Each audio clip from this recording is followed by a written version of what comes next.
మన ప్రభువును రక్షకుడైన యేసుక్రీస్తు శుభనామమున వందనాలు. ప్రియదేవుని సంగమా, ప్రియదేవుని బిడ్డలారా, మరి ఉదయకాల సమయం దేని వాక్యాన్ని ధ్యానించుకునే ముందుగా ప్రార్థన చేసుకుందాం. ప్రార్థన. కృపగల తండ్రి, దయగల యేసయ్యా, నీ బంగారు పాదాలకు లేఖలేని వందనాలు, స్తుతులు, స్తోత్రములు. గతించిన రాత్రి అంతా నీ రేఖల చాటును కాచి కాపాడి సంరక్షించిందేవా. మరి ఉదయకాల సమయం సజ్జలు ఎక్కడి నుంచి ప్రార్థించుండగా వాక్యమైన దేవుడు వాక్యం ద్వారా నాతో మాతో మాట్లాడి మీరే మహిమ ఘనత ప్రభావాలు పొందమని యేసునామమున అడుగుచున్నాము తండ్రి, ఆమేన్.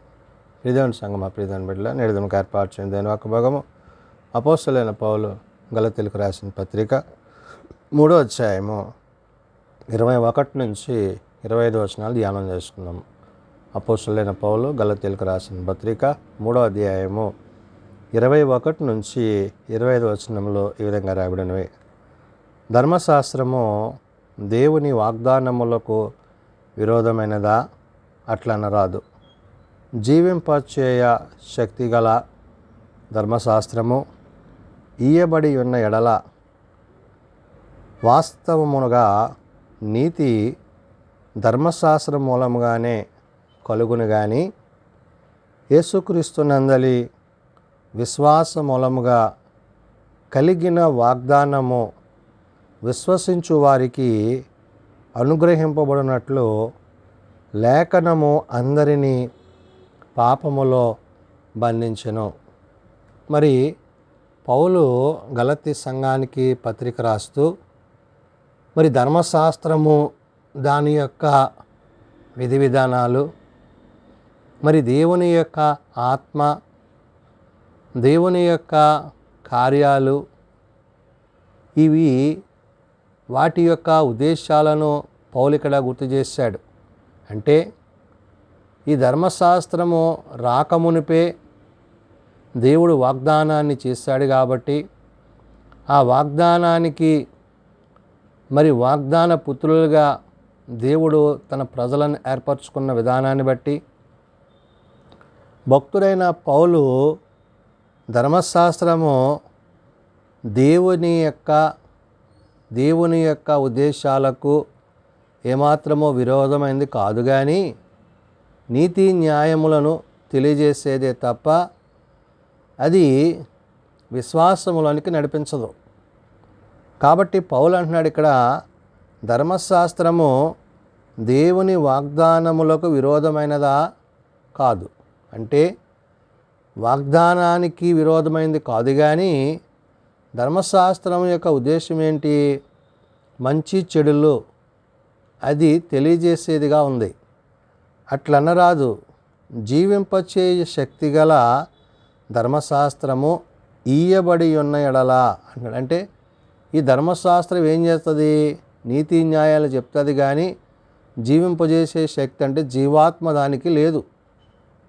వాస్తవముగా నీతి ధర్మశాస్త్రములుగా మూలముగానే కలుగును కానీ అంటున్నాడు. నీతి ధర్మశాస్త్ర మూలముగా, ధర్మశాస్త్రం చెప్పే దాన్ని బట్టి నీతి ఏదో, అంటే ఏది నీతి కాదో, ఏది యథార్థతో ఏది యథార్థత లేనిదో, ఏది సత్యమో ఏది అసత్యమో, ఇవి అది వ్యక్తపరిచేదిగా ఉన్నది. కాబట్టి ఇక్కడ పౌలు ఈ పత్రిక ద్వారా గలతీ సంఘానికి, సార్వత్రిక సంఘానికి తాను చెప్పే మాట ఏంటంటే, యేసుక్రీస్తు నందలి విశ్వాస మూలముగా, అంటే ఎవరైతే ప్రభువునందు విశ్వాసం ఉంచుతారో వారు ఆ విశ్వాసానికి కొనసాగింపుగా చెప్తూ కలిగిన వాగ్దానము విశ్వసించు వారికి అంటున్నాడు. అంటే ప్రభువునందు విశ్వాసముంచువాడు, ఆ విశ్వాసమును కొనసాగించువాడు ఎవరైతే ప్రభువునందు విశ్వాసం కలిగి ఉంటారో వారు తండ్రి యొక్క ఉద్దేశాలను అనుసరించేవారు అవుతారు.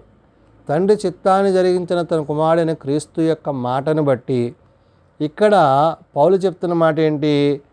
యేసుక్రీస్తు నందలి విశ్వాస మూలముగా కలిగిన వాగ్దానము విశ్వసించు వారికి అనుగ్రహింపబడినట్లు, ఎవరైతే విశ్వసిస్తారో ప్రభువుని వారికి అది అనుగ్రహింపబడుతుంది. అంటే విశ్వసింపని వారికి ఏమవుతుంది? అనుగ్రహింపబడదు. నీవు ప్రభువుని విశ్వసించి ప్రభు ద్వారా ఆ యొక్క విశ్వాసాన్ని కొనసాగించేవాడిగా నీవు ఉండాలి.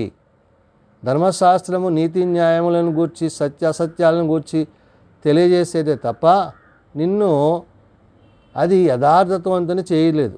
కానీ ఇక్కడ క్రీస్తు యొక్క మాట, క్రీస్తును గూర్చిన వాగ్దానం, అందుకనే యేసుక్రీస్తునందల విశ్వాస మూలముగా కలిగిన వాగ్దానము అని పౌలు చెప్తూ, విశ్వసించు వారికి అనుగ్రహింపబడినట్లు లేఖనము అందరినీ పాపములో బంధించెను అంటున్నాడు. అంటే మనము జన్మతో పాపములో పుట్టాం కాబట్టి ఆ మరణము నుండి, పాపము నుండి మనకి విడిపింపు కావాలంటే, మన కొరకు ఈ లోకనానుసారంగా విమోచింపబడ్డానికి ఎవరైతే మనలను రక్షించగలరో ఆ రక్షకుడైన క్రీస్తు శరీరధారి ఈ లోకానికి వచ్చి ఆయన చిందించిన రక్తము చేత మనము నేడు విమోచింపబడ్డాం. విమోచింపబడిన మనము తిరిగి పాపమునకు దాసులం కాక దేవుని నీతిని అనుసరించి, దేవుని సత్యమును అనుసరించి ఆయన యొక్క ఉద్దేశానుసారంగా జీవించే వారమై ఉండాలి. అందుని బట్టి ఇక్కడ పౌలు అంటున్నాడు, విశ్వాసము వెల్లడి కాక మునుపు ఇక ముందుకు బయలుపరచబడబోవు విశ్వాస మవలంబింపవలసిన వారముగా చెరలో ఉంచబడినట్లు మనము ధర్మశాస్త్రమునకు లోనైన వారమైతిమి. అంటే ఏ విశ్వాసాన్ని, అంటే దేవుడు మనకి విశ్వాసాన్ని ఇచ్చాడు. అబ్రహాము విశ్వాసులకు తండ్రిగా ఆయన ఉంచాడు. అబ్రహాము దేవుడిని నమ్మాడు కాబట్టి విశ్వాసులకు తండ్రిగా దేవుడు అబ్రహామును ఉంచుకున్నాడు. అంటే ఏదైతే ప్రభువునందు, పరిశుద్ధాత్మయందు, తండ్రి యందు స్థిరత్వాన్ని కలిగి ఉంటుందో దానిని గురించి పౌలు ఇక్కడ చెప్తున్న మాట ఏమంటున్నాడు, విశ్వాసము వెల్లడి కాకమునుపు అంటున్నాడు. అంటే ఈ విశ్వాసం వెల్లడి కాకమునుపు ఏమైందంట, ఇక ముందుకు బయలుపరచబడబోవు విశ్వాస మవలంబింపవలసిన వారముగా, అంటే అది బయలుపరపబడక మునుపు ఆ తరువాత దాని యొక్క విధి విధానాలను పౌలు ఇక్కడ గుర్తు చేసి చెప్తూ అంటున్నాడు ఇవని విశ్వాసం అవలంబింపవలసిన వారముగా, అనగా దేవుని యందు, మూల భాషలో విశ్వాసమునందు లభింపబడిన, అంటే దేవుని చేత అనుగ్రహింపబడిన దాన్ని బట్టి మనం ఏమవ్వాలంటున్నాడు, చెరలో ఉంచబడినట్లు మనము ధర్మశాస్త్రమునకు లోనైన వారమైతేమి అంటున్నాడు. అంటే మనం అందరం ఏం చేస్తాము, పాపంలో పుట్టాము కాబట్టి మనందరం పాపమునకు దాసులమయ్యాము. ఇప్పుడు ఈ పాపము నుండి, మనల్ని మరణము నుండి ఎవరైతే దేవుని యొక్క కుమారుడైన యేసు ప్రభువారు మన కొరకు ఆయన నరావతారిగా వచ్చి ఆయన మన కొరకు మరణించి మన కొరకు రక్తము గార్చి మనకు విమోచన దయచేశాడు. కాబట్టి ఇక్కడ పౌలు చెప్తున్న మాట, కాబట్టి మనము విశ్వాస మూలముగా నీతిమంతులమని తీర్చబడినట్లు క్రీస్తునద్దకు మనలను నడిపించుటకు ధర్మశాస్త్రము మనకు బాలశిక్షకుడు ఆయను అంటున్నాడు. అంటే నీతి న్యాయములను తెలియజేసే ఈ ధర్మశాస్త్రము మనము మరణములో, పాపములో ఉన్నామనే విషయాన్ని తెలియజేసింది. అయితే నీతి ప్రభువును బట్టి పరిశుద్ధాత్మ దేవుడు పౌలు ద్వారా చెప్తున్న మాట ఏంటి ఇక్కడ, ఆయన ఏమంటున్నాడు, కాబట్టి మనము విశ్వాసమూలమున నీతిమంతులమని తీర్చబడినట్లు. మన విశ్వాసం అంటే క్రీస్తుని బట్టి మనం ఏమవుతున్నాం, నీతిమంతులుగా తీర్చబడుతున్నాం. కాబట్టి క్రీస్తునొద్దకు మనలను నడిపించుటకు, అంటే ఈ విశ్వాసాన్ని, ఏ విశ్వాసాన్ని అయితే నువ్వు కలిగి ఉన్నావో అది నిన్నేం చేస్తుంది, విశ్వాసమునకు కర్తయు దాన్ని కొనసాగించబడిన యేసునొద్దకు మనల్ని నడిపిస్తుంది. కాబట్టి మనము నడిపించుటకు ధర్మశాస్త్రము మనకు బాలశిక్షకుడాయను అంటున్నాడు. కాబట్టి ఇక్కడ మంచి చెడులు తెలుసుకున్న నీవు, ప్రభువునందు విశ్వాసం కలిగిన నీవు ఆ విశ్వాసములో కొనసాగినప్పుడు క్రీస్తు ద్వారా నీవు రక్షణ పొందుతావు. కాబట్టి అయితే విశ్వాసము వెల్లడి ఆయను గనుక ఇక బాలశిక్షకుని కింద ఉండము అంటే ఏంటి, దేని కింద ఉండం, మనము ధర్మశాస్త్రం కింద ఉండం. ఎవరి కింద ఉంటాం, విశ్వాసమునకు కర్తయు దాన్ని కొనసాగించబడిన క్రీస్తు కింద ఉంటామో. ఎవరైతే మన కొరకు ప్రాణం పెట్టారో ఆ ప్రాణం పెట్టిన ప్రభువును బట్టి మనము జీవిస్తున్నాము. దేవుని యొక్క మాటలు, దేవుని యొక్క ఉద్దేశాలు మనము నీతి న్యాయములు జరిగించి దేవుని యొక్క చిత్తానుసారంగా జీవించి ఆయనతో, ఆయన యొక్క రాజ్యములో జీవించగలిగటకు దేవుడు మనకిచ్చిన ఈ కృపను బట్టి, ఈ కృపాకాలాన్ని బట్టి మనమందరము కూడా ఆ కృపాసనమునద్దకు చేరునట్లు పరిశుద్ధాత్మ దేవుడు మనందరికీ తన కృపనిచ్చును.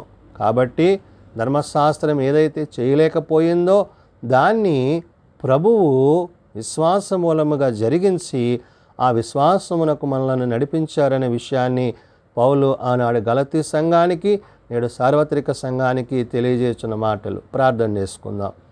మమ్మల్ని మిక్కిలిగా ప్రేమించిన మా తండ్రి, కృపగలిగిన దేవ, నీతి న్యాయములను, సత్యాసత్యాలను, యథార్థతను తెలియజేస్తూ ప్రభువా, ధర్మశాస్త్రము నీవేమాత్రమును కుట్టివేయలేదు, కానీ నీవు వాగ్దానము చేసిన రీతిగా ఆ వాగ్దాన పుత్రుని మాకు అనుగ్రహించి నీ కుమారుడైన క్రీస్తు ద్వారా మాకు వాగ్దానము నడిపింపులో నాయన మేము నీ యందు జీవించుటకు మాకు కృపనిచ్చి ఉన్నారు. రక్షింపబడ్డ మేము మరలా పాపమునకు దాసులము కాక నీ నీతిని అనుసరించి, నీ సత్యమును అనుసరించి నీతో యుగయుగాలు జీవించగలందుల కట్టి కృప దయచేయండి.